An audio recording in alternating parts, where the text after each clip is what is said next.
Hi, I'm Lady Trample from Chicks and Bowls, and in this episode of Tricks and Bowls, we're going to be breaking down the hoho, aka a handstand. So, firstly the handstand, it's a momentum-based trick, so the bigger the ramp you're on, the easier it will be. A good starting place is about a 6-foot ramp. What I'm going to be demonstrating on today is about a 3.5 footer, maybe 4 foot at max. So it means that I'm going to have to be exerting a lot more energy myself. So if you are confident, try it on something bigger, it'll be easier in the long run.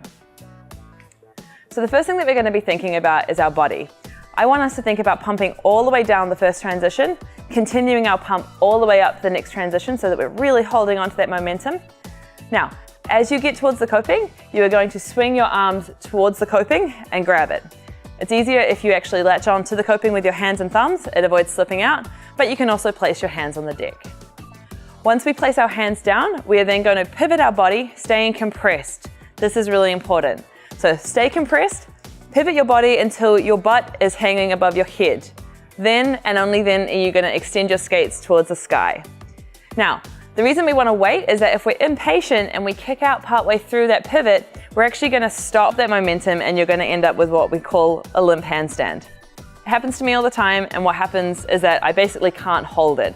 It's only when I've gone all the way up and then extended that I can hang out there until I'm ready to go back down.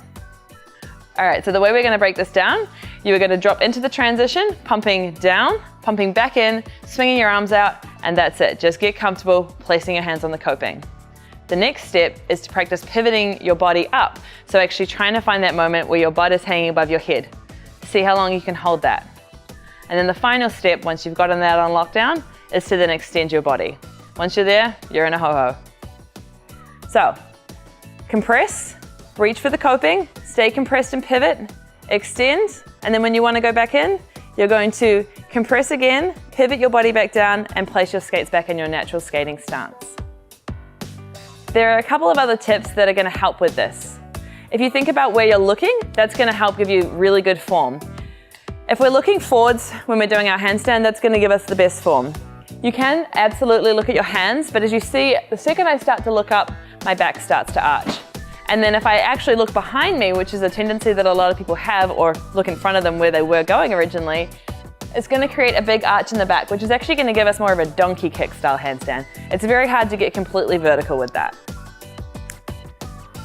The other thing that I see happen quite a lot is a kick-off with the toe stop. As you're skating up, instead of using your momentum, you're actually going to push your toe stop down and try and kick your skates up in what I call like a scissor kick.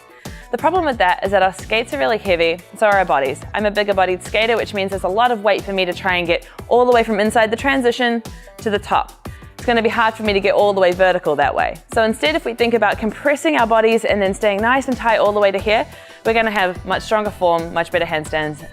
It's going to be more fun altogether. All right, so now that you've got your handstand, we're actually going to move on to the ho-ho drop-in. Now, the trick with this is that you should be a competent cartwheeler, good at the handstands or ho-hos, and you also need to be able to drop in. Because what we're going to do is we're going to stand next to the coping, facing in. We're going to cartwheel on our strong side, and then we're going to stop halfway through that cartwheel. So you're almost going to pause your cartwheel into a handstand.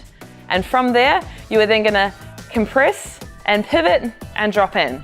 So it's almost like the second half of the handstand / ho-ho combined with a cartwheel at the start. If possible, you're going to avoid putting your toe stops down just for good form. All right, so now that you've had a chance to play around with the ho-hos and handstand drop-ins, I challenge you to show me your ho-ho. So on Instagram, tag Chicks and Bowls, hashtag show me your ho-ho, and let's see what you got. Good luck. For more information, head to our website, chicksandbowls.com.